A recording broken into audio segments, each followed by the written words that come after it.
বিসমিল্লাহির রহমানির রহিম। আসসালামু আলাইকুম সুপ্রিয় শিক্ষার্থীবৃন্দ, সমাজকর্ম বিষয়ে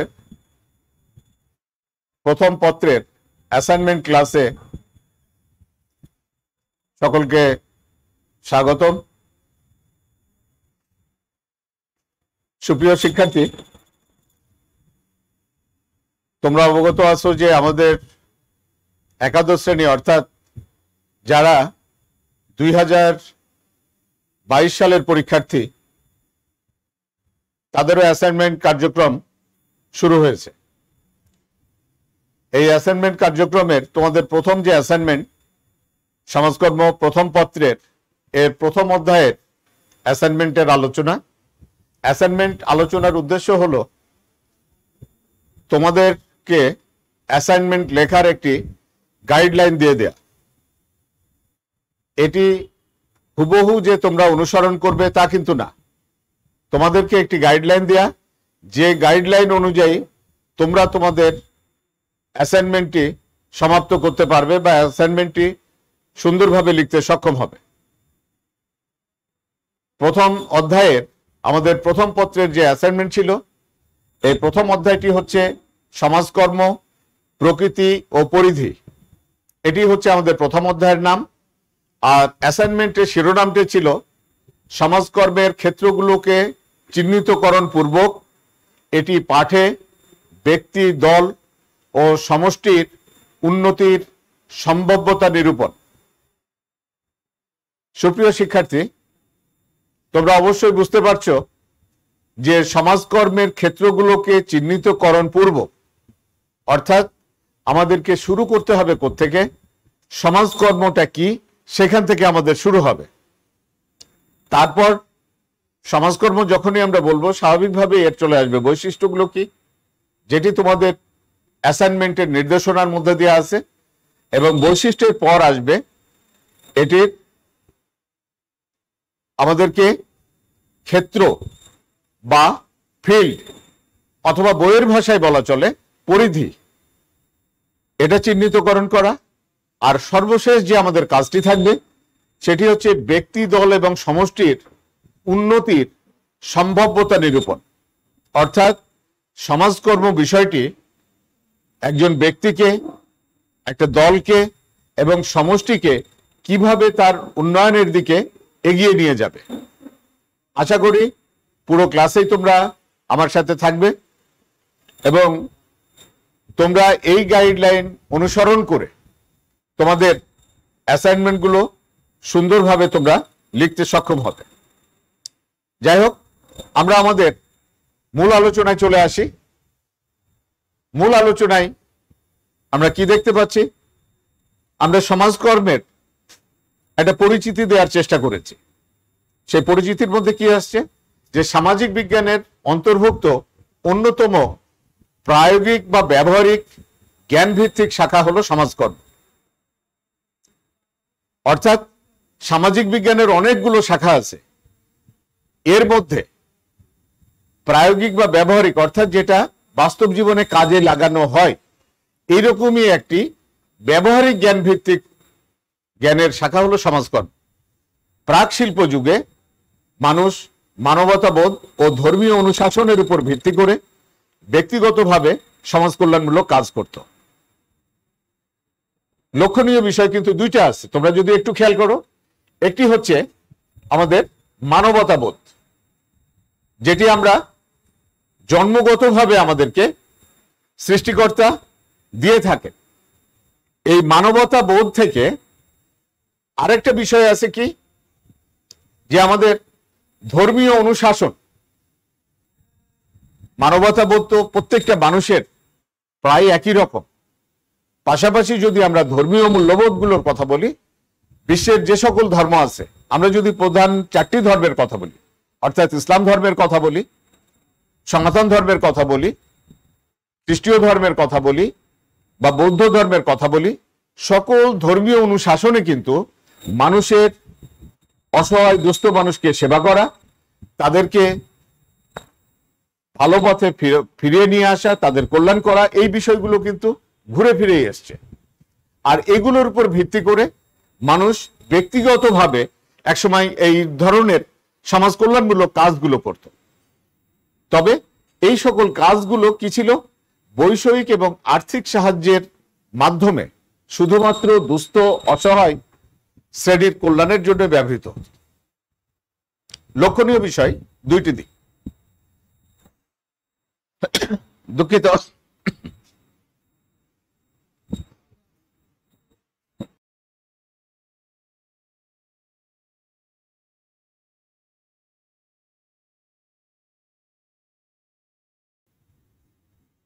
আমরা যেটি বলছিলাম যে এখানে দুইটা দিক, একটা বৈষয়িক এবং আর্থিক, অর্থাৎ সরাসরি সাহায্য দানের একটা বিষয় ছিল। কাদের জন্য? অসহায় এবং দুস্থ শ্রেণীর কল্যাণে। এর বাইরে কিন্তু মানুষকে, যে মানুষের প্রয়োজন হতে পারে, মানুষ সমস্যায় পড়তে পারে, এগুলো কিন্তু চিন্তা করা হতো না। অষ্টাদশ শতাব্দী অর্থাৎ 18 শতক যেটাকে আমরা বলি, এই 18 শতকের শেষের দিকে বিভিন্ন ধরনের বৈজ্ঞানিক প্রযুক্তির আবিষ্কার, যেটাকে আমরা সহজ কথায় বলি শিল্প বিপ্লব, এর ফলে মানুষের কি হলো? চাহিদা বা প্রয়োজনগুলো বৃদ্ধি পেল। তোমরা যদি একটু খেয়াল করো, তোমরা যে বয়সে আছো, তোমাদের এই বয়সে আমাদের কাছে কিন্তু কোনো দূরভাষ যন্ত্র বা ফোন যেটাকে আমরা বলি, এই ধরনের কোনো বিষয় ছিল না। আবার একটু অফ করেন।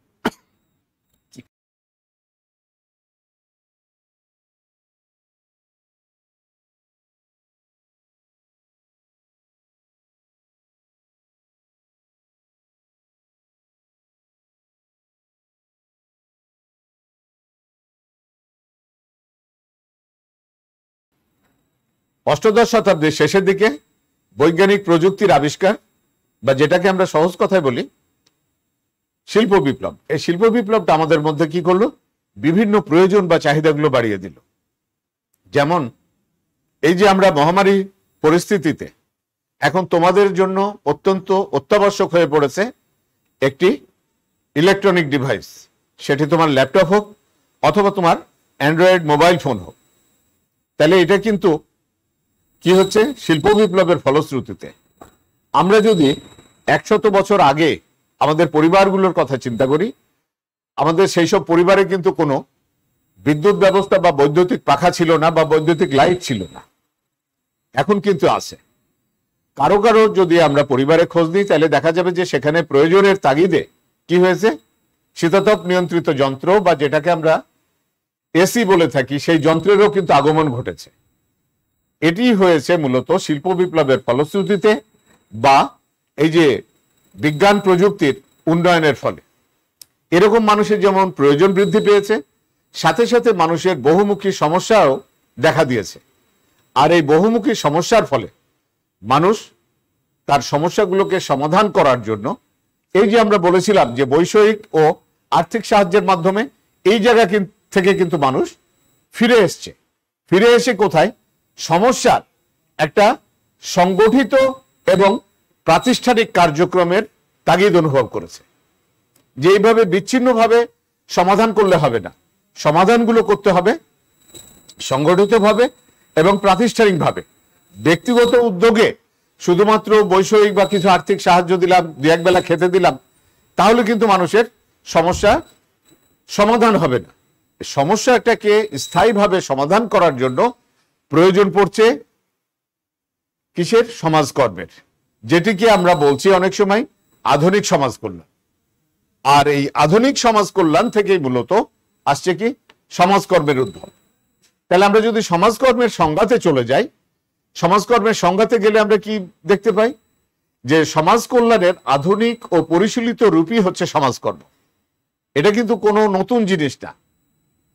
যেটা সমাজ কল্যাণমূলক কার্যক্রমগুলো ছিল, সেটির একটি মডার্ন ভার্সন, এবং আরেকটু বলা যায় যে এটা একটা পরিশীলিত রূপ অথবা সংগঠিত একটা এটার রূপ। এটা কি করছে? এমনভাবে সাহায্য করে যেখানে কিছু পদ্ধতির ব্যবহার করা হয়। পদ্ধতিটা হলো কিন্তু মূলত সমাজকর্মের মূল জায়গা বা টেকনিক। সেই পদ্ধতির মাধ্যমে ব্যক্তি, দল, সমষ্টির সমস্যার সমাধান করে। কিভাবে করে? এমনভাবে সমাধান করে যাতে করে ব্যক্তি নিজেই নিজের সমস্যার সমাধানে সক্ষম হয়। অর্থাৎ কেউ একজন এসে আমার সমস্যার সমাধান করে দেবে না, আমি নিজেই সমস্যার সমাধান করতে সক্ষম হব। সেই আমি অর্থাৎ ব্যক্তি, দল এবং সমষ্টি, অর্থাৎ এখানে কিন্তু টোটাল সমাজটা চলে আসছে। এর সাথে সাথে আমরা যদি দেখি যে আমাদের বিষয়টা কি আসছে, যে সংজ্ঞাতে আমরা কি বলতে পারি, যে সমাজকর্মকে বলা হচ্ছে এটা একটা গতিশীল সামাজিক বিজ্ঞান। আর যেহেতু এটি গতিশীল সামাজিক বিজ্ঞান, এজন্য এর কোনো সর্বজনীন সংজ্ঞাও সম্ভব না। কেননা সামাজিক বিজ্ঞান তো প্রতিনিয়ত পরিবর্তিত হতে থাকে, আর যে সামাজিক বিজ্ঞান এরকম পরিবর্তিত অবস্থার মধ্যে যায় তার কিন্তু কোনো নির্ধারিত বা সুনির্দিষ্ট অথবা অনেকের ভাষায় বা অনেক বইয়ের ভাষায় গ্রহণযোগ্য সংজ্ঞা দেয়া সম্ভব না। এখানে তোমাদের সুবিধার জন্য আমরা 3টি সংজ্ঞা ব্যবহার করেছি। এই 3টি সংজ্ঞা ওয়াল্টার আর্থার ফ্রিডল্যান্ডার বা W.A. ফ্রিডল্যান্ডার, তার যে সংজ্ঞাটি 1982 সালে দেয়া সে একটি সংজ্ঞা। আরেকটি সংজ্ঞা আমরা ব্যবহার করেছি NASW, যেটি 1970 সালের দেয়া। আরেকটি সংজ্ঞা আমরা ব্যবহার করেছি যেটি হচ্ছে আরম্যান্ড মোরেলস এবং W.B. শেফার, এদের সংজ্ঞাটি ছিল মূলত 1986 সালের। এই যে 3টি সময়ের আমরা 3টি সংজ্ঞা ব্যবহার করেছি। এখন আমরা দেখি যে ফ্রিডল্যান্ডার সমাজকর্মের সংজ্ঞাতে কি বলছেন। ফ্রিডল্যান্ডার সমাজকর্মের সংজ্ঞায় বলছেন যে সমাজকর্ম মানব সম্পর্কিত বৈজ্ঞানিক জ্ঞান ও দক্ষতা সম্পন্ন পেশাদার সেবা কাজ, যা কোনো ব্যক্তি, দল বা সমষ্টিকে ব্যক্তিগত বা সামাজিক সন্তুষ্টি ও স্বনির্ভরতা অর্জনে সহায়তা করে থাকে। সুপ্রিয় শিক্ষার্থী, এ প্রসঙ্গে তোমাদেরকে একটু বলে রাখি যে তোমরা কিন্তু বইয়ে এই সংজ্ঞাগুলি পাবে এবং অধিকাংশ ক্ষেত্রে তোমাদের বইয়ে কিন্তু বাংলার সাথে সাথে ইংরেজিটিও দেয়া আছে। তোমাদের কাছে অনুরোধ থাকবে তোমরা যে কোনো একটি ভার্সন, অর্থাৎ যে ইংরেজিটি ভালো বুঝতে পারো বা ভালো জানো সে ইংরেজিটি লিখবে, যে বাংলাটি ভালো বুঝতে পারো সে বাংলা লিখবে। ইংরেজি বাংলা দুটোই লেখার কোনো প্রয়োজন নেই। আচ্ছা, ফ্রিডল্যান্ডারের সংজ্ঞাটা আমরা দেখলাম। এরপর আমরা যাই যে NASW তাদের সংজ্ঞায় কি বলেছে। NASW হলো national association of social workers. এটি আমেরিকার একটি জাতীয় সমাজ কল্যাণ সমিতি। এই সমাজ কল্যাণ সমিতি 1970 সালে যে সংজ্ঞাটি দিয়েছে সেই সংজ্ঞায় বলা হচ্ছে কি, যে সমাজকর্ম ব্যক্তি, দল ও সমষ্টিকে সাহায্য করার এমন এক পেশাগত কর্মকাণ্ড যার লক্ষ্য সামাজিক ভূমিকা পালন, ক্ষমতাকে পুনরুদ্ধার বা শক্তিশালী করা এবং সামাজিক ভূমিকা পালনে এইসব লক্ষ্য অর্জনে উপযোগী সামাজিক পরিবেশ সৃষ্টি করা। তাহলে আমরা ফ্রিডল্যান্ডারের সংজ্ঞা থেকে এখানে ডিফারেন্সটা দেখতে পাচ্ছি যে এখানে কিন্তু একটা নতুন জিনিস অন্তর্ভুক্ত হয়েছে। সেই নতুন জিনিসটি হচ্ছে সামাজিক ভূমিকা পালনের ক্ষেত্রে কি করা, উপযোগী পরিবেশ সৃষ্টি করা। অর্থাৎ সমাজে প্রত্যেকটা মানুষের নিজস্ব একটা রোল আছে, নিজস্ব একটা ভূমিকা আছে। যেমন সমাজের একটা অংশ আমি, তোমাদের সাথে আমার এখানকার রোলটি হলো শিক্ষকের ভূমিকা, আবার ঠিক পাশাপাশি তোমাদের ভূমিকা হচ্ছে শিক্ষার্থীর ভূমিকা। আবার এখানে যদি আমাদের প্রিন্সিপাল স্যার অথবা ভাইস প্রিন্সিপাল স্যারের কথা বলি, ওনাদেরও কিন্তু আলাদা আলাদা ভূমিকা আছে, ওনাদের প্রশাসনিক দায়িত্বের ভূমিকা আছে। আবার আমাদের যারা সহায়ক কর্মচারী হিসাবে বা সাপোর্টিং স্টাফ হিসাবে যারা থাকে তাদেরও কিন্তু একটা আলাদা আলাদা ভূমিকা আছে। এই যে এক একজন মানুষের এক একটা জায়গায় এক এক ধরনের ভূমিকা, এই এক এক ধরনের ভূমিকার জন্য যে জিনিসটি প্রয়োজন হচ্ছে সেটা হচ্ছে উপযোগী সামাজিক পরিবেশ। অর্থাৎ যে যার ক্ষেত্রে যে ভূমিকাটা পালন হবে সেই রকম একটি পরিবেশ সৃষ্টি করা। তাহলে এই একটা দিক আসছে এই সংজ্ঞাতে।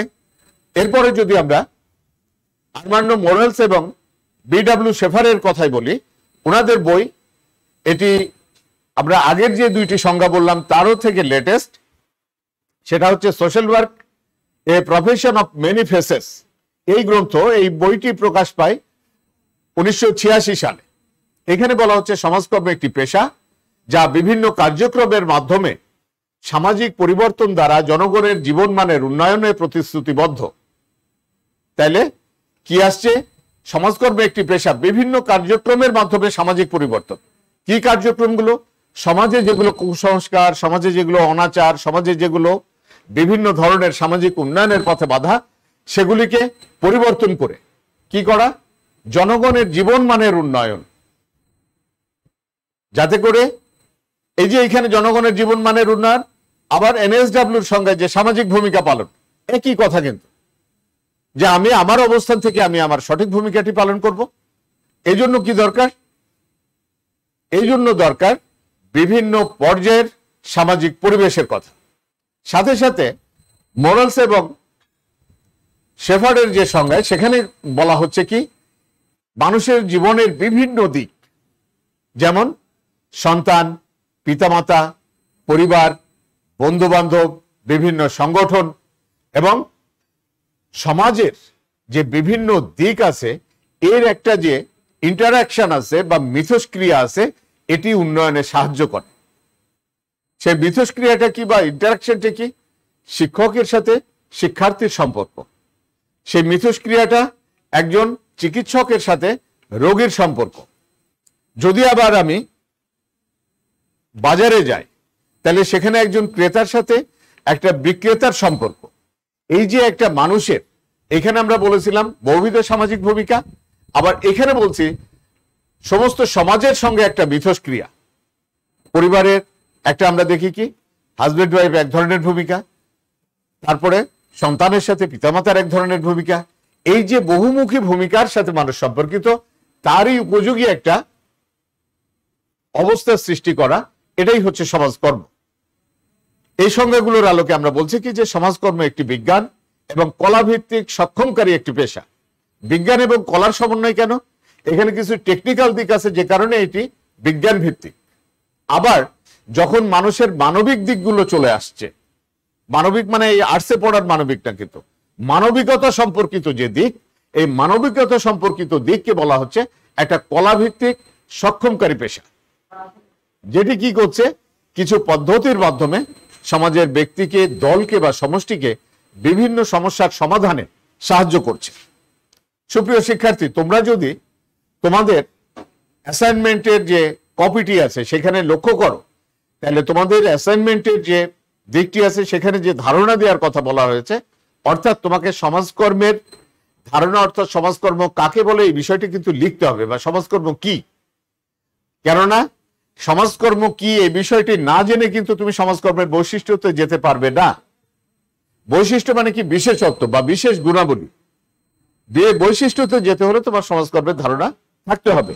আমরা যদি আমাদের বৈশিষ্ট্যগুলো নিয়ে আলোচনা করতে যাই, এবং আমাদের সরাসরি আমরা বৈশিষ্ট্যতে যাচ্ছি না, আমরা যে তিনটি সংজ্ঞাকে আমরা পূর্বে আলোচনা করেছি, অর্থাৎ ওয়াল্টার আর্থার ফ্রিডল্যান্ডার বা ডব্লিউ এফ ফ্রিডল্যান্ডারের সংজ্ঞা, এতে আমরা কি কি বৈশিষ্ট্য পাচ্ছি?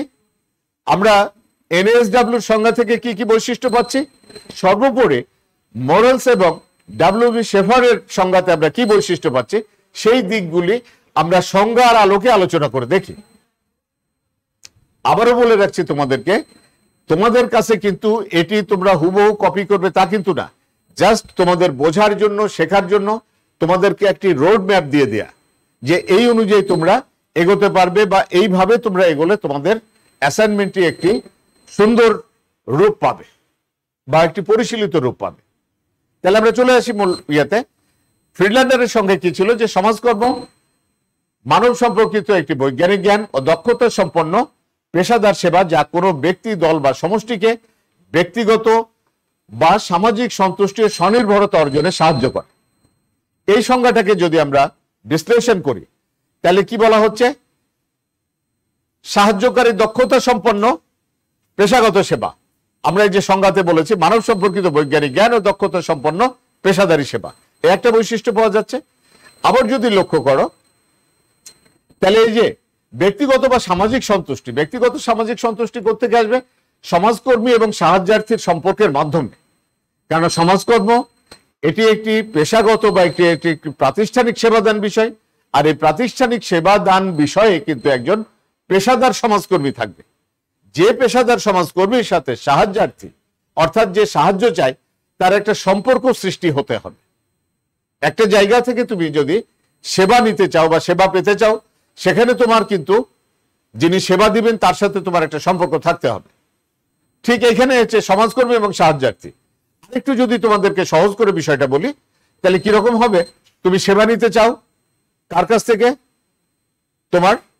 তুমি যে প্রতিষ্ঠানে তুমি শিক্ষার্থী, সেই প্রতিষ্ঠানের যারা তোমার এই শিক্ষা সংক্রান্ত সেবা দিয়ে থাকেন, অর্থাৎ তোমার শিক্ষকদের সাথে। তুমি সাহায্যার্থী, তুমি কে? স্টুডেন্ট। তাহলে টিচার এবং স্টুডেন্টের মধ্যে যে সম্পর্ক, ফিনল্যান্ডের সংজ্ঞায় কিন্তু এইটা একটা বৈশিষ্ট্য এসছে যে যেহেতু একটি প্রাতিষ্ঠানিক সেবা এবং সেখানে সেবা দানকারী এবং সেবা গ্রহীতা দুইটার মধ্যে একটা পারস্পরিক সম্পর্ক থাকতে হবে। নেক্সট বলা হচ্ছে স্বনির্ভরতা অর্জন। এই যে আমাদের এখানে কিন্তু স্বনির্ভরতা অর্জনের কথা বলা হয়েছে, কেন আমরা বলেছি যে সমাজকর্ম এমন একটি বিষয় যে বিষয়ের কাজটি কি? বিষয়ের কাজটি হচ্ছে মানুষকে সক্ষম করে তোলা, যাতে করে সে নিজেই নিজের সমস্যার সমাধান করতে পারে। যদি নিজেই নিজের সমস্যার সমাধান করতে যায়, তাহলে কিন্তু সেখানে স্বনির্ভরতা অর্জন বিষয়টি খুব স্বাভাবিকভাবে চলে আসে। এরপর আমরা এনএসডব্লিউ সংজ্ঞাটিকে যদি একটু বিশ্লেষণ করি, আবার আমরা সংজ্ঞাটিকে নিয়ে এসেছি, সংজ্ঞাটিকে যদি একটু আমরা বিশ্লেষণ করি, তাহলে কি বলা হচ্ছে? এনএসডব্লিউ সংজ্ঞায় বলা হচ্ছে যে সমাজকর্ম কি? এটা ব্যক্তি, দল, সমষ্টিকে সাহায্য করার একটা পেশাগত কর্মকাণ্ড, যার লক্ষ্য হচ্ছে সামাজিক ভূমিকা পালনের ক্ষমতাকে পুনরুদ্ধার করা। তার মানে তোমার সামাজিক ভূমিকা পালনের ক্ষমতা ছিল, এটি যে কোনো আর্থসামাজিক অবস্থার পরিপ্রেক্ষিতে এটি বাধাগ্রস্ত হয়েছে। এই যে বাধাপ্রাপ্ত জিনিসটাকে আবার কি করা? পুনরুদ্ধার করা। পুনরুদ্ধার হলো পুনরায় উদ্ধার, অর্থাৎ একটা অবস্থাতে ছিল, সেই অবস্থা থেকে নেমে গেছে, সেই অবস্থা থেকে আবার তাকে উন্নয়নের দিকে নিয়ে যাওয়া, এটাই পুনরুদ্ধার।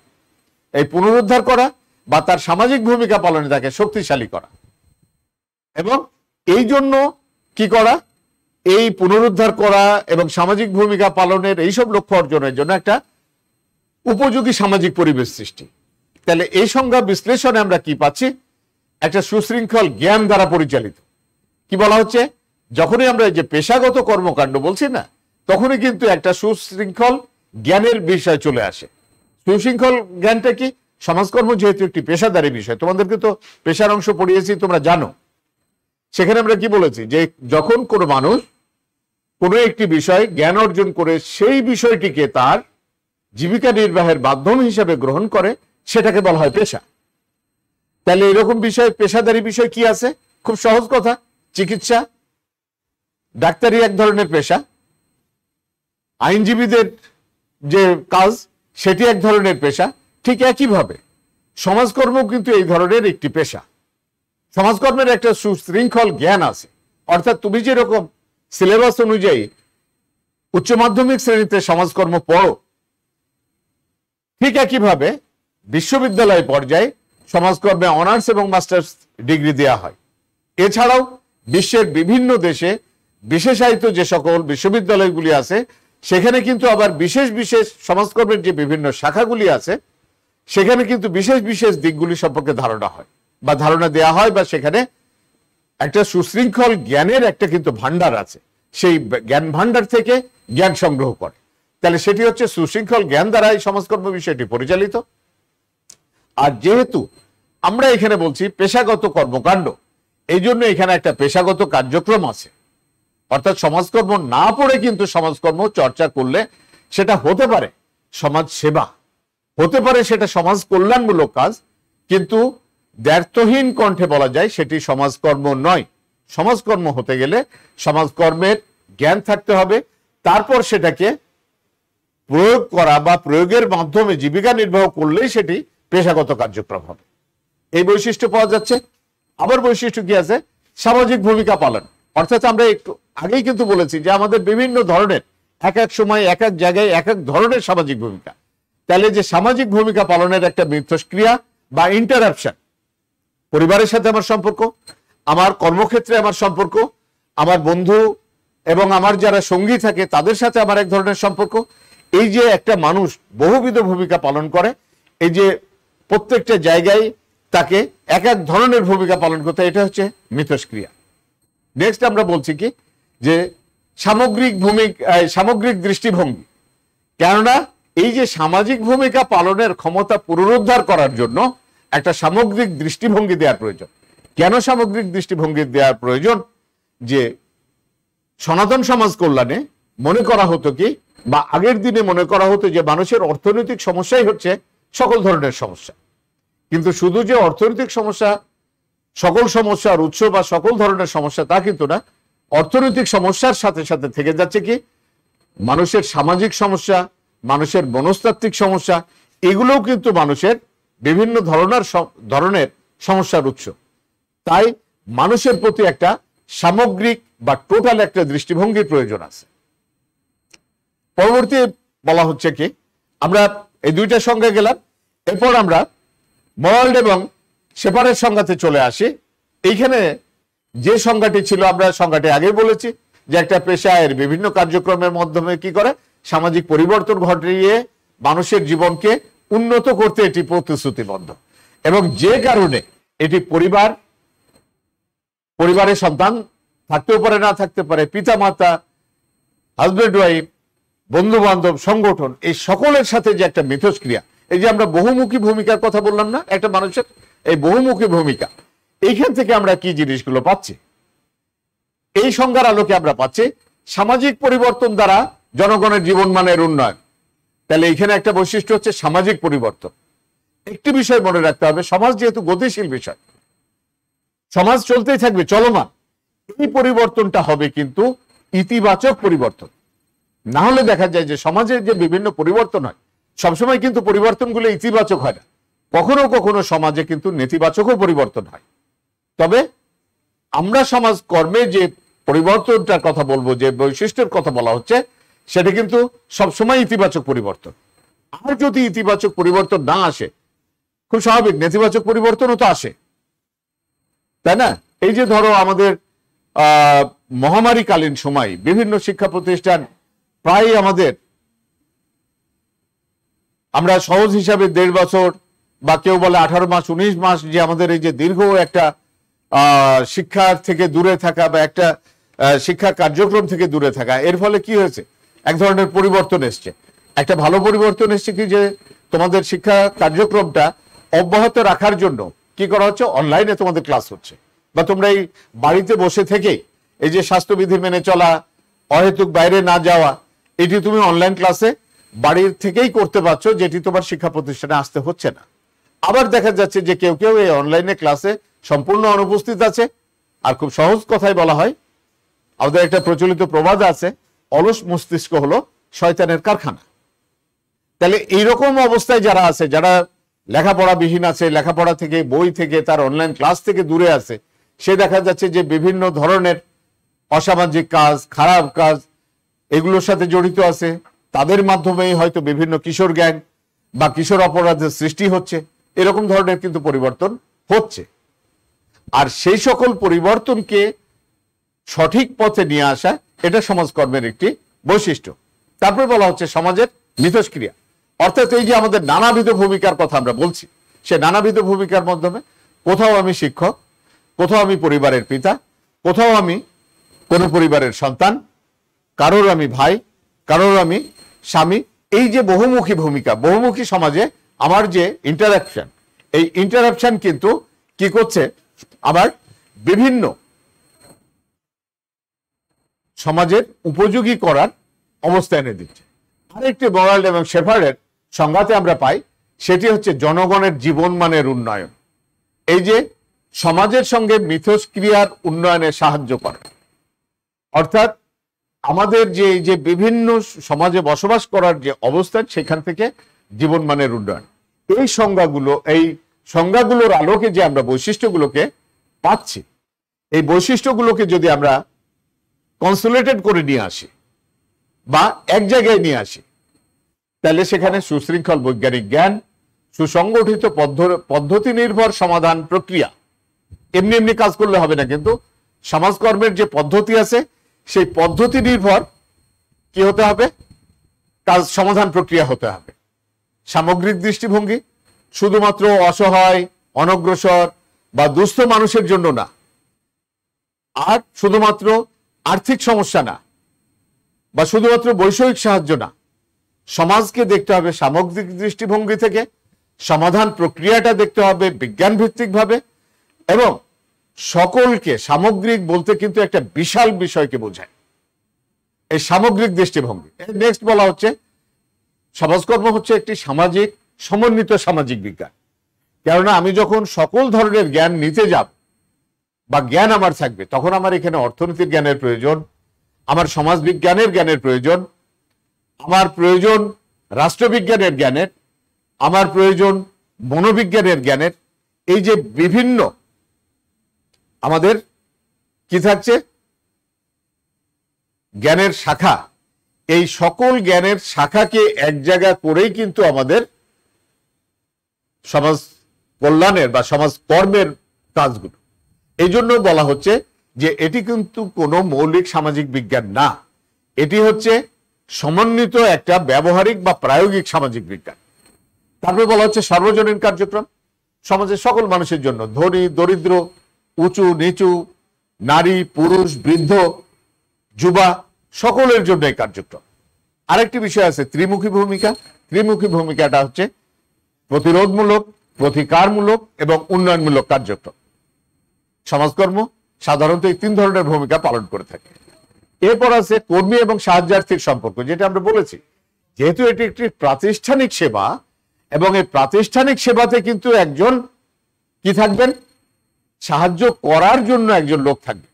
ওই যে আমরা বললাম যে শিক্ষা প্রতিষ্ঠানের ক্ষেত্রে হলে ইনি হলেন শিক্ষক, যদি সমাজকর্মের প্রতিষ্ঠান হয় তাহলে ইনি হলেন সমাজকর্মী, যদি চিকিৎসা প্রতিষ্ঠান হয় তাহলে ইনি হলেন চিকিৎসক বা ডাক্তার, যদি কোনো আইন সহায়তা নেওয়ার প্রতিষ্ঠান হয় ইনি হবেন আইনজীবী বা অ্যাডভোকেট, আর সাহায্যার্থী যে সাহায্য কামনা করে বা প্রার্থনা করে তিনি সাহায্যার্থী। আরেকটি বলা হয়েছে এটা একটি গতিশীল সাহায্য দান প্রক্রিয়া, কেননা সবসময় সমাজকর্মে একটা জায়গায় ফিক্সড থাকবে না, একটা গতিশীল ব্যাপার। যখন যেখানে যেমন ধরনের ব্যবস্থা গ্রহণ করা দরকার তেমন ধরনের ব্যবস্থা। আমরা যদি আমাদের এই যে বর্তমান শিক্ষা কার্যক্রমে আমরা যদি বলতাম যে না, আমরা স্বাভাবিক অবস্থায় যেভাবে আমাদের শিক্ষা কার্যক্রম চলেছে এইভাবে এখনো চলবে, যখন স্কুল কলেজ এই মহামারী নিয়ন্ত্রণে আসবে বা স্বাভাবিক হবে তখন স্কুল কলেজ চলবে, কিন্তু না, গতিশীলতার ব্যাপারটা কি এসছে যে প্রাতিষ্ঠানিক শিক্ষাগুলো বন্ধ হয়ে গেছে, বা স্কুলে এই সরাসরি শিক্ষাগুলো বন্ধ হয়ে গেছে। তাহলে কি করতে হবে, সরাসরি শিক্ষা যেহেতু বন্ধ হয়েছে তাহলে অনলাইনে শিক্ষা কার্যক্রমগুলি চলবে। তাতে এই যে ব্যাপারটা অনলাইনে তোমাদের শিক্ষা কার্যক্রম চলার ফলে কি হচ্ছে, শিক্ষা কার্যক্রমের মধ্যে কিন্তু একটা গতিশীলতা আসছে। শুধু শিক্ষা কার্যক্রম না, বিভিন্ন সময় দেখা গেছে যে বিভিন্ন এই কার্যক্রমগুলো চালানোর সময় শুধু শিক্ষা ক্ষেত্রে না, অনেক জায়গায় কিন্তু অনেক আমাদের চিকিৎসকরা তারা কিন্তু অনলাইনে রোগীদের সাথে যোগাযোগ করে রোগীদেরকে ট্রিটমেন্ট দিয়েছেন। শুধু আমাদের দেশে না, বিশ্বের বিভিন্ন দেশে কিন্তু এই কার্যক্রম, অনেকে আছেন বাইরের দেশে, হয়তো ভারতে চিকিৎসা নিচ্ছেন অথবা সিঙ্গাপুরে চিকিৎসা নিচ্ছেন, সেখানে তো আর যাওয়া যাচ্ছে না। তিনি কি করছেন, তিনি এইখান থেকে অনলাইনে তার চিকিৎসকের সাথে যোগাযোগ করে সেই সেবাটি নিচ্ছেন। এই হচ্ছে মূলত এই গতিশীল সাহায্যদান প্রক্রিয়া। তাহলে আমাদের বৈশিষ্ট্য গেল। এরপর আমরা আসি আমাদের পরিধি, যেটি কিন্তু আমাদের অ্যাসাইনমেন্টে বিষয়গুলো উল্লেখ আছে, তোমাকে নির্দেশনা দেওয়া আছে কোথায় তোমাকে কি কি লিখতে হবে। অতএব সেইটি দেখে বা বুঝে সেই অনুযায়ী তোমরা লিখবে। আর ক্লাসটি হলো মূলত তোমাদের জন্য একটি গাইডলাইন এর ক্লাস বা একটি রোড ম্যাপের ক্লাস। তাহলে পরিধি বলতে আমরা কি বুঝি, পরিধি বলতে আমরা বুঝি সমাজকর্মের অনুশীলন বা প্রয়োগ ক্ষেত্র, field of social work practice, এটাকেই বোঝাই সমাজকর্মের পরিধি। 2000 সালে এই যে আন্তর্জাতিক সমাজকর্মী ফেডারেশন অর্থাৎ international federation of social workers, এরা কানাডার মন্ট্রিলে একটি সম্মেলন হয়েছিল। সেই সম্মেলনে তারা সমাজকর্মের কিছু ক্ষেত্র বা ফিল্ড নির্ধারণ করেছে। সেই ক্ষেত্র বা ফিল্ড যেগুলো বলা হচ্ছে সমাজে বিদ্যমান বিভিন্ন প্রতিবন্ধকতা, বৈষম্য, অবিচার প্রভৃতি সামাজিক সমস্যা, যেমন সমাজকর্মের অনুশীলনের ক্ষেত্র, ঠিক একইভাবে বা তেমনি দৈনন্দিন জীবনে মানুষের ব্যক্তিগত সমস্যাও সমাজকর্ম মোকাবেলা করে থাকে। কেন এটি? একটা বলছি যে আমরা সমাজে বিদ্যমান বিভিন্ন প্রতিবন্ধকতা, বৈষম্য, অবিচার, আরেকটি বলছে ব্যক্তিগত। কেননা ছোট ছোট সমস্যা থেকে কি হয়, বড় সমস্যার সৃষ্টি হয়। এই জন্য এটি যেমন একটি ব্যাপক দিক আছে, আবার একবার মানুষের ব্যক্তিগত দিকও কিন্তু এর সাথে সম্পর্কিত। এই জন্য সমাজকর্মের পরিধির আলোচনায় মাইক্রো সোশ্যাল ওয়ার্ক অর্থাৎ ব্যষ্টিক সমাজকর্ম আর ম্যাক্রো সোশ্যাল ওয়ার্ক অর্থাৎ সমষ্টিক সমাজকর্ম, এই ধারণাটা কিন্তু অন্তর্ভুক্ত হয়েছে। অর্থাৎ বৃহৎ পরিসরে এবং একেবারে মাইক্রো লেভেলে, ছোট লেভেলে, অর্থাৎ পরিবার থেকে শুরু করে সমাজ জীবন পর্যন্ত যেমন বিভিন্ন ধরনের বাধা, অসুবিধা, প্রতিবন্ধকতা, যত ধরনের এইরকম নেতিবাচক শব্দগুলো আমরা প্রয়োগ করতে পারি, সেগুলো কিন্তু আমাদের এই ক্ষেত্রে এরকমই ভূমিকা পালন করে যে এগুলো আমাদের স্বাভাবিক জীবনকে বাধাগ্রস্ত করে। এই জন্যই এই সকল ক্ষেত্র হচ্ছে সমাজকর্মের পরিধিভুক্ত।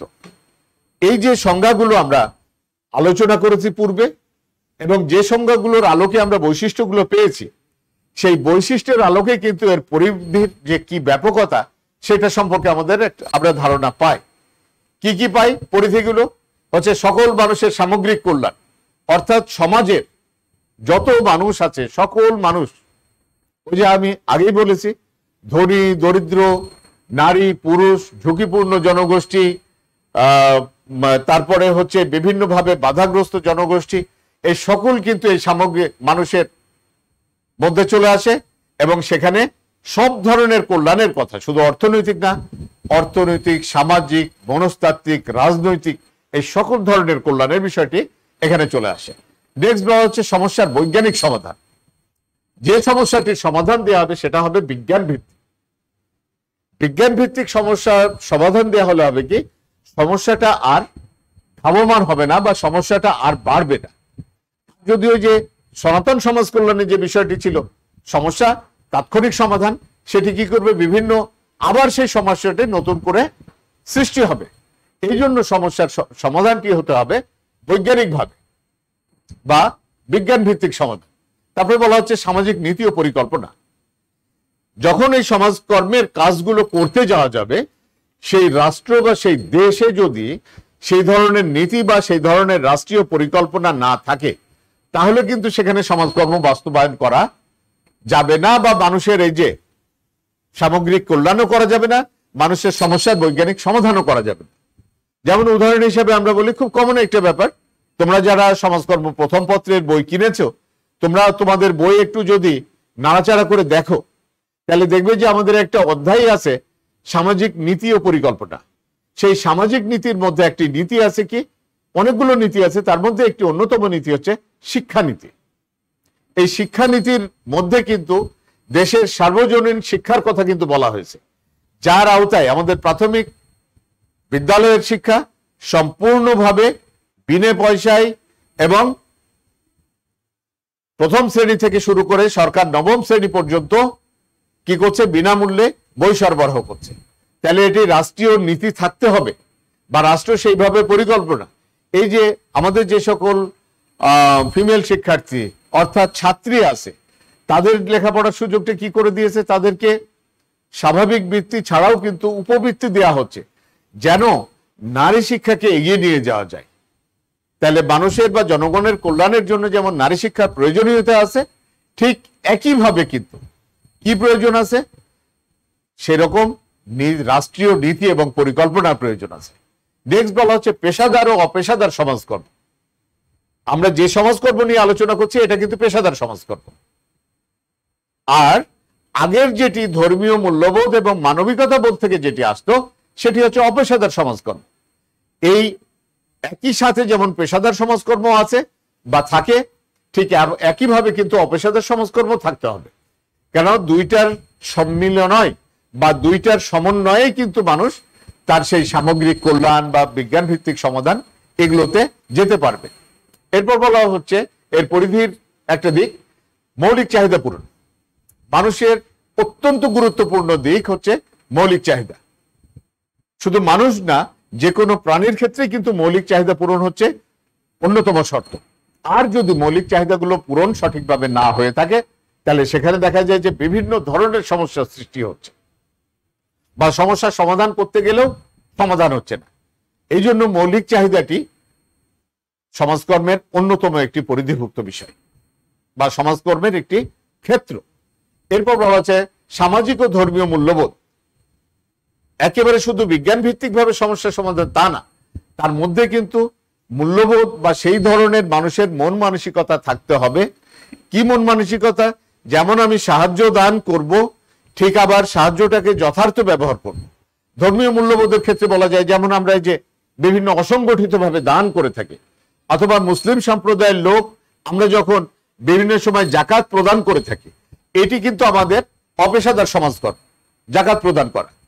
সেটাকে যদি আমরা পেশাদারে রূপান্তরিত করি, তাহলেই কিন্তু জাকাত সিস্টেম মানুষের মধ্যে স্থায়ীভাবে তার অর্থনৈতিক সমস্যার সমাধান এনে দিবে।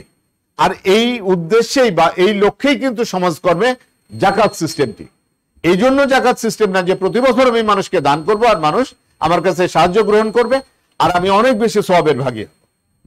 জাকাত প্রদানের ক্ষেত্রে এমন কথা বলা হয়েছে যে এবছর যে জাকাত গ্রহণ করবে, পরবর্তী বছর যেন তার আর জাকাত গ্রহণ করতে না হয়।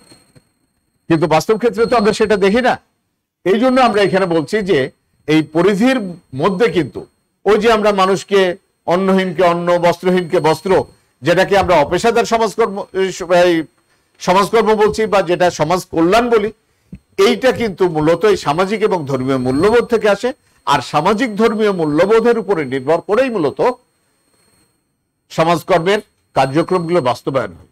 এই জন্য সামাজিক এবং ধর্মীয় মূল্যবোধ সমাজকর্মের একটি পরিধিভুক্ত বিষয়। তারপর আছে ত্রিবিধ ভূমিকা। আমরা পরবর্তী আমাদের যে বিষয়টি আছে সেখানে ত্রিবিধ ভূমিকায় বিস্তারিত আলোচনায় যাব, তখন তোমরা বুঝতে পারবে। এটি আমরা একটু রাখি। এরপরে বলছি মৌল মানবিক চাহিদা। মৌল মানবিক চাহিদা এটি একটি ক্ষেত্র। তারপর আর্থসামাজিক উন্নয়নের কথা যেটি আমরা বলছি, যে শুধু অর্থনৈতিক উন্নয়ন না, একই সাথে অর্থনৈতিক এবং সামাজিক দুই ধরনের উন্নয়নই মূলত সমাজকর্মের পরিধিভুক্ত বিষয়।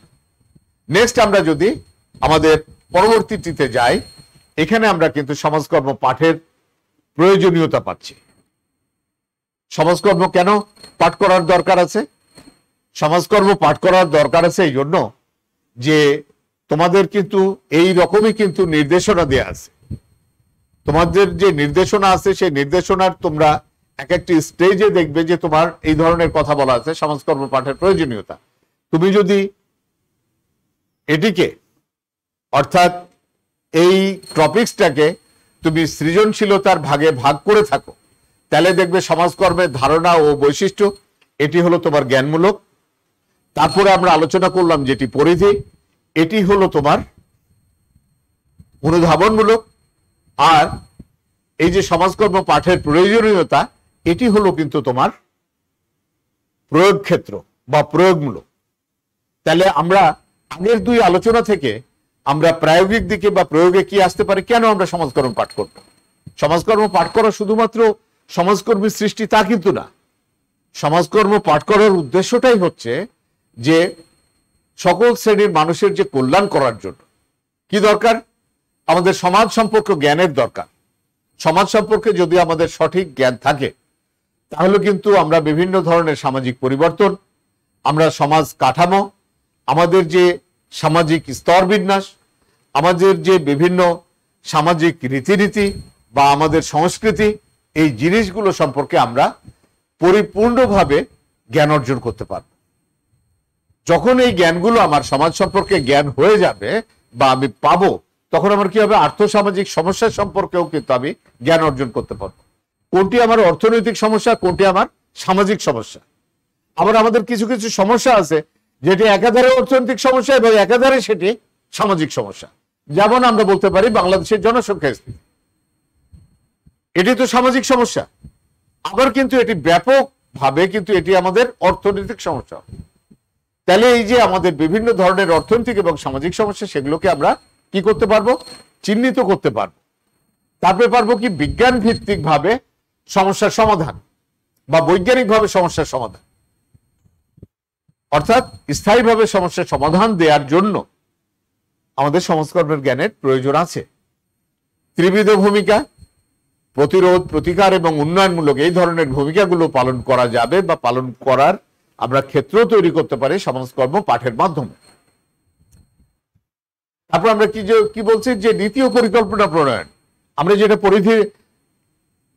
পরিধির ক্ষেত্রে বললাম, অর্থাৎ ফিল্ডের ক্ষেত্রে বললাম। ফিল্ডটা কি? যে নীতি পরিকল্পনা প্রণয়ন না করা হলে বা নীতি পরিকল্পনা না থাকলে কি হবে না? উন্নয়ন করা যাবে না। ঠিক একইভাবে আমরা কি বলছি যে নীতি পরিকল্পনা আমাদের প্রণয়ন করতে হলে আমাদের কিন্তু সমাজকর্মের জ্ঞান থাকার প্রয়োজন, যে কোনটি কোনটি আমাদের সামাজিক অসঙ্গতি বা কোনটি আমাদের সমাজে বিভিন্ন ধরনের সমস্যা সৃষ্টি করছে।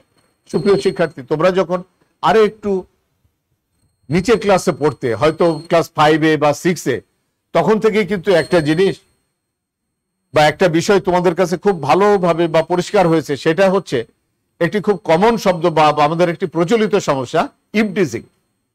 একসময় ইভটিজিংটাকে খুব সাধারণভাবে ধরে নেওয়া হতো। আমরা আগের দিনে বিভিন্ন সিনেমা বা বিভিন্ন নাটক বা গল্প পড়লে সেখানে ইভটিজিংকে অনেক জায়গায় কিন্তু সাধারণ বিষয় বলে ধরে নেওয়া হয়েছে, কিন্তু বর্তমানে এই বিষয়টিকে কিন্তু একটি বড় ধরনের সামাজিক সমস্যা হিসেবে চিহ্নিত করা হচ্ছে। এই যে একটি বড় ধরনের সামাজিক সমস্যা বা এই ক্ষেত্রে এটি সামাজিক সমস্যা চিহ্নিত হওয়ার পর সেটি সম্পর্কে কি হলো? সরকার একটি আইন প্রণয়ন করলো এবং সেই আইনটি পাশ করলো যে এই কাজগুলো করলে এটি ইভটিজিং হবে এবং কেউ যদি ইভটিজিং করে এই জন্য এটি তার শাস্তিযোগ্য অপরাধ। তাহলে এই যে নীতি এবং পরিকল্পনা কিন্তু প্রণয়ন করা হয়েছে, যখন যে ধরনের সমস্যা আসে সেই সমস্যাকে সামনে রেখে নীতি পরিকল্পনা প্রণয়ন করা হয়। বহুমুখী কর্মসূচি গ্রহণ, যে কোনো সমস্যা সমাধানের জন্য বহুমুখী কর্মসূচি না গ্রহণ করলে কিন্তু কাজটি সম্ভব হয় না। এই জন্য বহুমুখী কর্মসূচি গ্রহণের জন্য সমাজকর্ম পাঠের প্রয়োজনীয়তা আছে। এরপর বলা হচ্ছে মানব সম্পদের উন্নয়ন ও মানুষের সুপ্ত প্রতিভার বিকাশ। বিশ্বের সব থেকে শক্তিশালী সম্পদ,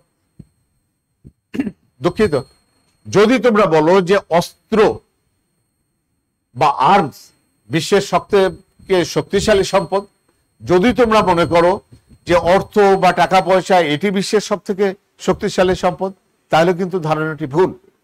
বিশ্বের সব থেকে শক্তিশালী সম্পদ হচ্ছে মানব সম্পদ। কেননা নাসা থেকে যে রকেটগুলো মহাকাশে পাঠানো হচ্ছে বিভিন্ন পরীক্ষা নিরীক্ষা, অথবা গভীর সমুদ্রের তলদেশে যে মেশিনারিজ গুলো পাঠানো হচ্ছে, এই সব কিছুর পিছনে কিন্তু সব থেকে বড় কাজ করছে মানব সম্পদ। মানুষের মেধা, তার বুদ্ধি, তার প্রজ্ঞা, এই সব কিছুকে কিন্তু এগিয়ে নিয়ে যাচ্ছে। দেখো, আমরা একটা মহামারীর মধ্যে পড়লাম অতি দ্রুত, একটি বছরের মধ্যেই কিন্তু বিজ্ঞানীরা তাদের জ্ঞান মেধা এগুলো দিয়ে তারা কিন্তু আমাদের এই মহামারীর একটা প্রতিষেধক বা একটা ভ্যাকসিন তারা আবিষ্কার করে ফেললেন এবং সেই ভ্যাকসিনের 1 থেকে 1.5 বছরের মধ্যে কিন্তু সারা বিশ্বব্যাপী এটা প্রয়োগও শুরু হয়ে গেল। আগের দিনে যে মহামারীগুলো দেখা দিত, এত দ্রুততার সাথে কিন্তু এগুলোর প্রতিষেধক আবিষ্কার হতো না। তাহলে জ্ঞান বিজ্ঞানের উন্নতি এবং মানুষের ঐকান্তিক প্রচেষ্টাতে আমরা সেই জায়গাতে পৌঁছেছি। আর সেই জিনিসটাই হলো কিন্তু মানব সম্পদের উন্নয়ন এবং মানুষের মধ্যে সুপ্ত প্রতিভার বিকাশ। মানুষকে যদি সেভাবে সঠিকভাবে পরিচর্যার মাধ্যমে গড়ে তোলা যায়, তাহলে অবশ্যই তার সুপ্ত প্রতিভার বিকাশ ঘটবে। এই ক্ষেত্রে সমাজকর্মের জ্ঞানের প্রয়োজন আছে। তারপরে আমরা বলছি সামাজিক ভূমিকা। ইতিপূর্বে বিভিন্ন জায়গায় সামাজিক ভূমিকাকে বিশ্লেষণ করেছি, এই জন্য আমরা যাচ্ছি না। এরপর বলা হচ্ছে কুসংস্কার সচেতনতা ও সামাজিক বিপর্যয় রোধ। আমাদের সমাজের মধ্যে বিভিন্ন ধরনের কুসংস্কার আছে। আমরা অনেক সময় মনে করি যে না, এটা কুসংস্কার না, এটা বোধহয় প্রচলিত বিষয়। যেমন ধরে নিই যে আমরা বিয়ের সময় যে বিশেষ করে আমাদের দেশের প্রেক্ষাপটে মেয়ে পক্ষ ছেলে পক্ষকে যে দানগুলো করে থাকে, যেটাকে সহজ কথায় বলা যায় কি যৌতুক। অনেক সময় অনেক ছেলেপক্ষ বলে থাকে যে শ্বশুরবাড়ি যদি নিজে নিজে কিছু দেয় বা এমনি এমনি কিছু দেয়, আমাদের কোনো দাবি নাই, কিছু দিলে আমরা নিব, অসুবিধা নেই। অথবা কি বলা হয়, ছেলেপক্ষের অভিভাবকরা কি বলে, আপনাদের মেয়ে আপনারা যা দিবেন, বা আপনাদের মেয়ে সুখে থাকবে একটা গাড়ি দিবেন, আপনাদের মেয়ে খুব আনন্দের সাথে থাকবে একটি বাড়ি দিবেন, সেইখানে বাড়ির একেবারে ফ্রি ফার্নিশড মানে বাড়ির ব্যবস্থা করে দিবেন। এটা কিন্তু এক ধরনের কুসংস্কার, যেটাকে আমরা খুব সাধারণ বিষয় হিসেবে নিচ্ছি, এটি আমাদের কুসংস্কার। এবং এটি কি করে, পরবর্তীতে হয়তো কারোর ক্ষমতা থাকে, সক্ষমতা থাকে এটি দান করা, কিন্তু যাদের দান করার সক্ষমতা থাকে না, তারা পরে কিন্তু সামাজিক বিপর্যয়ের মধ্যে। সেই সব কন্যা দায়গ্রস্ত পিতা, সেই সব মানে বোন দায়গ্রস্ত ভাই, তারা কিন্তু এরকম সামাজিক বিপর্যয়ের মধ্যে পড়ে। সমাজকর্ম আমরা পাঠ করে কিন্তু এইরকম বিপর্যয়ের জিনিসগুলো বা যেগুলো আমাদের মধ্যে কুসংস্কার আছে, আমরা হয়তো অনেক সময় জানি না যে এটা কুসংস্কার বা এটা খারাপ দিক, সেই দিকগুলোকে আমরা চিহ্নিত করতে পারি। তারপরে বলা হচ্ছে আত্মনির্ভরশীলতা অর্জনের জন্য সমাজকর্ম পাঠের প্রয়োজনীয়তা আছে। কেন আত্মনির্ভরশীলতা অর্জন কেন করতে হবে, কিভাবে করতে হবে, আমরা কিন্তু পূর্বে আলোচনা করেছি। সব থেকে শেষ বলছি আমরা দক্ষ সমাজকর্মীর সৃষ্টি। দক্ষ সমাজকর্মীর কাজটা কি? দক্ষ সমাজকর্মীর কাজটি হচ্ছে যথার্থভাবে বা যথাযথভাবে যেন কাজগুলো হয়। ওই যে আমরা বলেছিলাম না, তোমাদের স্মরণ আছে যে কর্মী এবং সমস্যাগ্রস্ত ব্যক্তির একটা পেশাগত সম্পর্ক, সেইখানে কিন্তু মূলত প্রয়োজন হচ্ছে দক্ষ সমাজকর্মীর। যেমন তোমার শিক্ষা প্রতিষ্ঠানের জন্য একজন দক্ষ শিক্ষকের প্রয়োজন আছে, তোমার চিকিৎসা কেন্দ্রের জন্য তোমার প্রয়োজন আছে একজন দক্ষ চিকিৎসকের, তোমার আইন সহায়তার জন্য একজন অভিজ্ঞ আইনজীবীর দরকার আছে। ঠিক এইরকম সামাজিক সহায়তার জন্য বা তোমাকে তোমার সঠিক দায়িত্ব বা ভূমিকা পালনের জন্য দক্ষ সমাজকর্মীর সৃষ্টি করার জন্য সমাজকর্ম জ্ঞানের প্রয়োজন আছে। তাহলে এটি গেল আমাদের তোমাদের সেই সৃজনশীলের পদ্ধতি অনুসরণ করে, এটি হলো কি প্রয়োগের দিক। এরপর আমাদের আছে উচ্চতর দক্ষতা, অর্থাৎ আরো হায়ার লেভেলের বিষয়টাকে আনতে হবে। সেই উচ্চতর দক্ষতার বিষয়টাকে যদি আমরা নিয়ে আসি, তাহলে কি পাবো? আমাদের অ্যাসাইনমেন্টে কিন্তু দেয়া আছে, অ্যাসাইনমেন্টের কথাটি এখানে আমি কপি করেছি, ব্যক্তি দল ও সমষ্টির উন্নয়নে প্রতিরোধ, প্রতিকার এবং উন্নয়নমূলক কার্যক্রমের ভূমিকা। সুপ্রিয় শিক্ষার্থী, যেহেতু এটা কি হচ্ছে উচ্চতর দক্ষতা, আমি অনেকক্ষণ ধরে ক্লাস নিচ্ছি, আমি এবার বিশেষভাবে বলবো তোমাদের মনোযোগ আকর্ষণের কথা, কেননা সরাসরি কোনো বই থেকে তুমি এই বিষয়টি পাবে না। যেহেতু উচ্চতর দক্ষতার বিষয়, এখানে তুমি আগের যে তোমার পাঠগুলো অর্থাৎ যে যতটুকু তুমি শিখলে সেইখান থেকে কিন্তু বাকিটা তোমাকে নিয়ে আসতে হবে তোমার মস্তিষ্কে। এরপর তুমি তোমার উচ্চতর দক্ষতা তুমি লিখো। এখানে কয়েকটা জিনিস লক্ষণীয়, ব্যক্তি, দল আর হচ্ছে সমষ্টির উন্নয়নে, এই তিনটে দিক আছে। আর এখানেও তিনটে দিক আছে, প্রতিরোধ, প্রতিকার এবং উন্নয়নমূলক। এখন এখানে যদি আমরা যেতে চাই,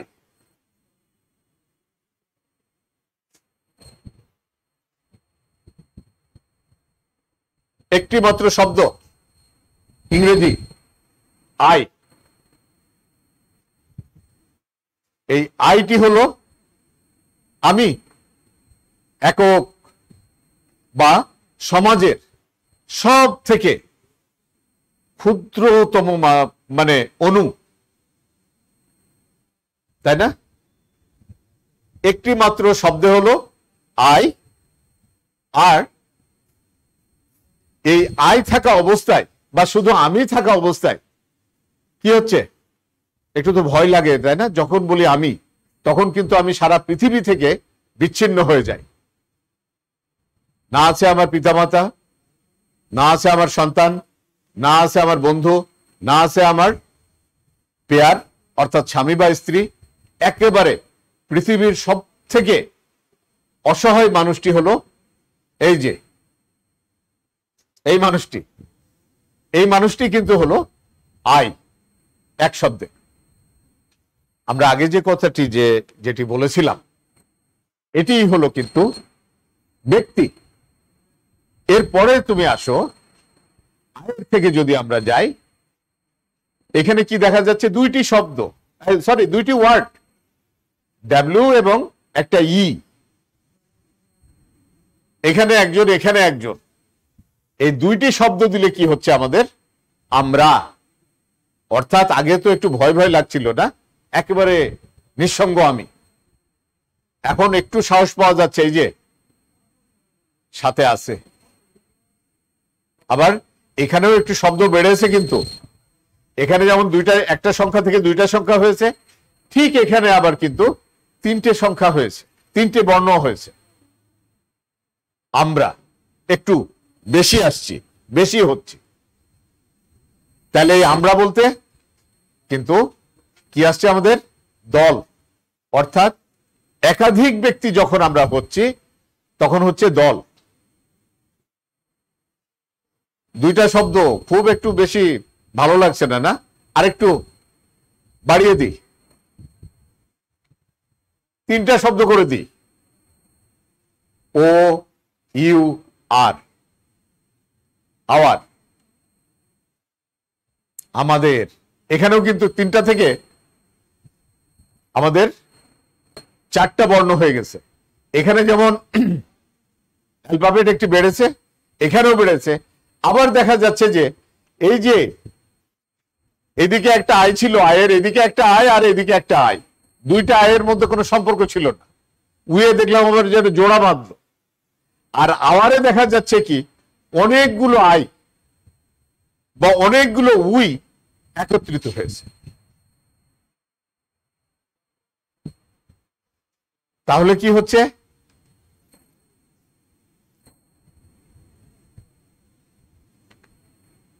ওই যে আমরা যাদের কথা বললাম আওয়ার, এই আওয়ারই হলো কিন্তু সমষ্টি। তাহলে ব্যক্তি হলো আই, দল হলো উই অর্থাৎ আমরা, আর সমষ্টি হলো আওয়ার বা আমাদের। সাধারণত সমষ্টি শব্দের ইংরেজি হচ্ছে কমিউনিটি। এই কমিউনিটি সমাজেরই কিন্তু একটা অংশ। যদি আমরা সমাজ বলি তাহলে কিন্তু একটা বিশাল বড় বা বিশাল মানব সমাজ। তার মানে বাংলাদেশ থেকে শুরু করে একেবারে মার্কিন যুক্তরাষ্ট্র বলি, আর ইথিওপিয়া বলি, আর পৃথিবীর সব থেকে ক্ষুদ্রতম দেশ সেই ভ্যাটিকান সিটি বলি, ভ্যাটিকান বলি, সব মানুষ কিন্তু এই মানব সমাজের অন্তর্ভুক্ত। কিন্তু যদি আমি বাঙালি সমাজ বলি তখন কিন্তু শুধু এই বাংলাদেশিদের মধ্যে যারা বাংলা ভাষাভাষী সেটি বাঙালি সমাজ। আমি যদি বলি যে ছাত্র সমাজ, তাহলে সমগ্র বাংলাদেশ কেন, সারা বিশ্বের সকল ছাত্র সমাজ। আর আমি যদি বলি বাংলাদেশের ছাত্র সমাজ, এটা কিন্তু একটা আলাদা কমিউনিটি। যদি রাজশাহী কলেজের তোমাকে আমি বলি তুমি রাজশাহী কলেজের স্টুডেন্ট, রাজশাহী কলেজের ছাত্রের একটা অংশ। তার মানে এখানে যে আমাদের প্রায় 15-16 হাজার যে শিক্ষার্থী আছে তার একটি অংশ। আর আমি যদি বলি 2022 সালের পরীক্ষার্থী অর্থাৎ 20-21 শিক্ষাবর্ষের মানবিক বিভাগের শিক্ষার্থী, তাহলে কিন্তু একটা ছোট অংশ বোঝাচ্ছে। তাহলে এই যে ছোট অংশটি সমাজের একটি ছোট অংশ, যেটাকে আমরা আমাদের বলছিলাম, সেটাই হলো সমষ্টি। তাইলে আমরা আই হলো আমাদের ব্যক্তি, উই হলো আমাদের দল, আর আওয়ার বা আমাদের হচ্ছে সমষ্টি। আমাদের অ্যাসাইনমেন্টের নির্দেশনা অনুযায়ী আমাদের কি করতে হবে? এদের যে প্রতিরোধ, প্রতিকার এবং উন্নয়নমূলক কার্যক্রম, সেগুলোর আমাদের একটু বর্ণনা দিতে হবে। সেই বর্ণনাতে কি এসছে? প্রতিরোধমূলক কার্যক্রম বলতে আমরা কি বুঝি? প্রতিরোধমূলক কার্যক্রম হচ্ছে নতুন করে যেন কোনো সমস্যার সৃষ্টি না হতে পারে, সেজন্য সমস্যার উৎস বা কারণ নির্ণয় পূর্বক তা মোকাবেলা করার জন্য কর্মসূচি গ্রহণ করা হয়, সেটিকে প্রতিরোধমূলক কর্মসূচি বলে। খুব সহজভাবে বুঝিয়ে দিই, এখানে যেটি আছে সেটি বাদ। এই যে বর্তমানে যে আমাদের মহামারীর মধ্যে আছি, আমরা কোভিড-19 মধ্যে আছি, এটির আমরা প্রতিরোধমূলক কার্যক্রম কি করছি? আমরা যে ভ্যাকসিন নিচ্ছি, এই ভ্যাকসিন নেওয়াটাই হলো প্রতিরোধমূলক কাজ।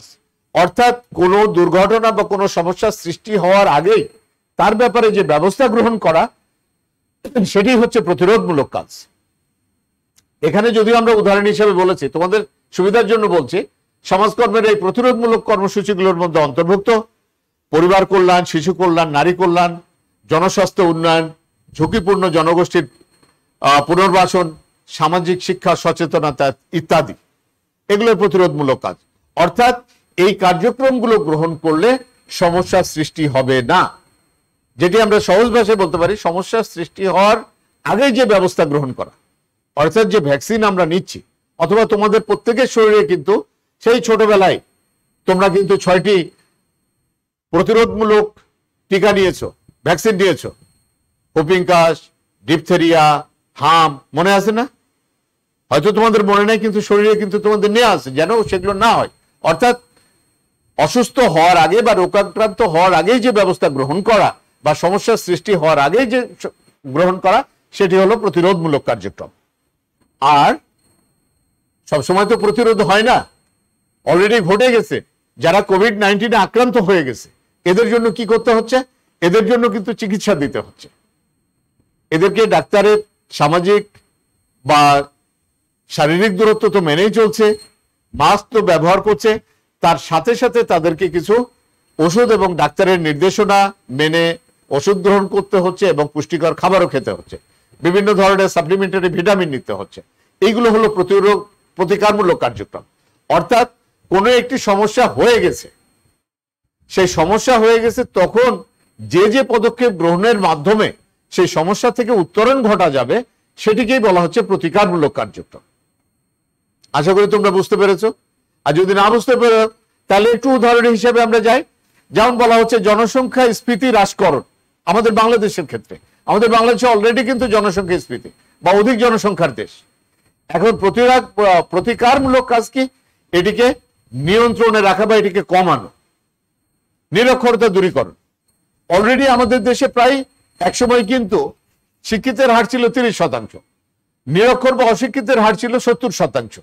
আস্তে আস্তে এই নিরক্ষরতা দূরীকরণ কার্যক্রমের মাধ্যমে এটি কিন্তু এখন রিভার্স হয়ে গেছে বা বিপরীত হয়ে গেছে। শিক্ষিতের হার প্রায় আমাদের 70%, নিরক্ষর বা অশিক্ষিতের হার আমাদের 30%। তাহলে বিশ্বের অনেক রাষ্ট্র আছে যে রাষ্ট্রগুলোতে কি 100% শিক্ষিত। এইরকম কিন্তু ব্যবস্থা গ্রহণ করা হচ্ছে। এই নিরক্ষরতা দূরীকরণের এখন যে কার্যক্রমগুলো আছে, এগুলোই হচ্ছে প্রতিকারমূলক ব্যবস্থা। অথবা বলা যায় যে সংশোধন, অপরাধ সংশোধন, এটি অপরাধ তো সংগঠিত হচ্ছে, আবার যে সংশোধনমূলক ব্যবস্থা, এটি প্রতিকারমূলক ব্যবস্থা। দারিদ্র্য বিমোচন, আমরা তো দারিদ্র্যের কষাঘাতের মধ্যে পড়ে আছি, এটা দূর করার জন্য যে বিভিন্ন পদক্ষেপ গ্রহণ করা হচ্ছে, এটিকে বলা যায় দারিদ্র্য বিমোচন। তাইলে ঘটে যাওয়ার পরে যে কাজ, সেটি হচ্ছে প্রতিকারমূলক কাজ। আর আমাদের সর্বশেষ নির্দেশনায় আছে উন্নয়নমূলক কার্যক্রম। উন্নয়নমূলক কার্যক্রমে আমরা বলি কি হতে পারে। আমরা যেহেতু উদাহরণটা শুরু করেছিলাম আমাদের কোভিড-19 দিয়ে, সেই উন্নয়নমূলক কার্যক্রমের মধ্যে আমাদের কি আসছে? উন্নয়নমূলক কার্যক্রমের মধ্যে আমরা সহজভাবে বলতে পারি আমাদের চলে আসছে কি? প্রথমে প্রতিরোধের যে কথাটি আমরা বলেছিলাম, প্রতিরোধের কথায় কি বলেছিলাম? যে আমরা প্রতিষেধক নেব বা আমরা ভ্যাকসিন গ্রহণ করব। ভ্যাকসিন গ্রহণ হলো আমাদের প্রতিরোধমূলক। আর প্রতিকার তো আমরা ওই যে অসুস্থ হলে আমরা তো প্রতিকার নিচ্ছি। কি প্রতিকার নিচ্ছি? অসুস্থ হলে আমরা প্রতিকার নিচ্ছি কি? ডাক্তারের নির্দেশনা মেনে চলছি এবং ওষুধ বা পথ্য হিসাবে যা যা গ্রহণ করা সেটা গ্রহণ করছি।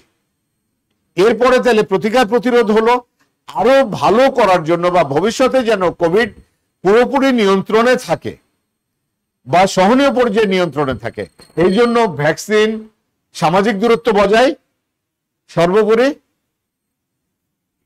আমরা কি করছি? মাস্ক ব্যবহার করছি বা মাস্ক ব্যবহারের কথা কিন্তু বারবার তাগাদা দেওয়া হচ্ছে যে শুধু ভ্যাকসিন দিলেই যে মাস্ক ছাড়া থাকা হবে তা কিন্তু না, বা ওষুধ খেলেই যে হয়ে যাবে তা কিন্তু না। পুনর্বার আক্রান্ত হওয়া হতে পারে। তাহলে আমাদের ভ্যাকসিন নেওয়া, সঠিক চিকিৎসা নেওয়া সাথে সাথে সামাজিক দূরত্ব বজায় রাখা, এবং এই যে আমরা একটি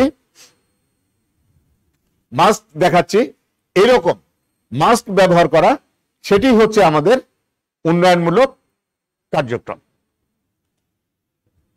আশা করি তোমাদের বিষয়টা ভালো করে বোঝা গেছে। এই হচ্ছে মূলত ওই যে আমরা বললাম যে সমাজে ব্যক্তি, দল এবং সমষ্টির জন্য এই যে কাজগুলো, এগুলো, এই কার্যক্রমগুলোই আমাদের নিয়ে আসা হচ্ছে। শেষ বেলাতে এসে আমরা কি বলতে পারি যে সমাজ জীবনের এই যে বিভিন্ন সমস্যা দিন দিন বেড়েই চলছে, ফলে সমাজ জীবন জটিল থেকে জটিলতর অবস্থায় আবর্তিত হচ্ছে। আর এই অবস্থা থেকে উত্তরণের জন্য সমস্যা এবং এর বিজ্ঞান ভিত্তিক সমাধান প্রয়োজন। আর এই ক্ষেত্রে উন্নত বিশ্বের উন্নত, উন্নয়নশীল এবং অনুন্নত দেশে সমাজকর্মের পেশাগত অনুশীলন বিশেষ তাৎপর্য বহন করে। এখানে একটি কথা কিন্তু লক্ষণীয়, সেটি হচ্ছে যে আমাদের মতো আমরা এই যে বিশ্বের দেশগুলোকে আমরা 3 ক্যাটাগরিতে নিয়ে গেছি, অর্থাৎ বিশ্বের উন্নত দেশ, উন্নয়নশীল দেশ আর অনুন্নত দেশ। আমরা কিন্তু এই মাঝের অবস্থায় আছি, উন্নয়নশীল। দুঃখজনক ব্যাপার হলো অনুন্নত এবং উন্নয়নশীল দেশগুলোতে সমাজকর্ম সেরকম কোনো পেশাদারি মর্যাদা বা পেশাদারি তাৎপর্য এটি পায় নাই, যে কারণে কিন্তু আমরা আমাদের এই যে সমস্যা, আমরা যে কথাটি বলছি যে দিন দিন বেড়েই চলছে, একটা সমস্যা থেকে আবার নতুন সমস্যার সৃষ্টি হচ্ছে। আর এই প্রসঙ্গে সমাজকর্মের একজন বিখ্যাত মনীষী ওয়াল্টার আর্থার ফ্রিডল্যান্ডার, যিনি মার্কিন যুক্তরাষ্ট্রের একটি বিশ্ববিদ্যালয়ের সমাজকর্মের অধ্যাপক ছিলেন, তিনি বলছেন যে আধুনিক শিল্প সমাজের সমাজকর্ম আমাদের জীবন ও সংস্কৃতির এমন এক গুরুত্বপূর্ণ অংশে পরিণত হয়েছে, এর মৌলিক দর্শন, কাঠামো ও কার্যাবলী সম্পর্কিত জ্ঞান প্রতিটি শিক্ষিত নাগরিকের জন্যই প্রয়োজনীয় হয়ে পড়েছে। অর্থাৎ যারা পেশাদার সমাজকর্মী হবে তাদের না, প্রত্যেকের জন্য এটি দরকার। তাই বলা যায় সমাজ এবং মানুষের কল্যাণ এবং উন্নয়নের প্রতিবন্ধকতা দূর করে সমস্যামুক্ত একটা স্বনির্ভর দেশ গঠনের জন্য সমাজকর্ম শিক্ষার কোনো বিকল্প নেই। সুপ্রিয় শিক্ষার্থী, আশা করি তোমাদের এই গাইডলাইন বা তোমাদের এই অ্যাসাইনমেন্টের যে রোড ম্যাপ, আমি এটিকে ক্লাস বলবো না, এটি বলবো যে তোমাদের জন্য একটি রোড ম্যাপ, তোমরা বুঝতে পেরেছো, এবং এই অনুযায়ী অবশ্যই তোমরা তোমাদের অ্যাসাইনমেন্টটি লেখার চেষ্টা করবে এবং সেইভাবে উপস্থাপন করবে। অবশ্যই তুমি মনে রাখবে যে তুমি বাংলাদেশের অন্য কলেজ পর্যায়ের অন্যতম একটি সেরা শিক্ষা প্রতিষ্ঠানের শিক্ষার্থী।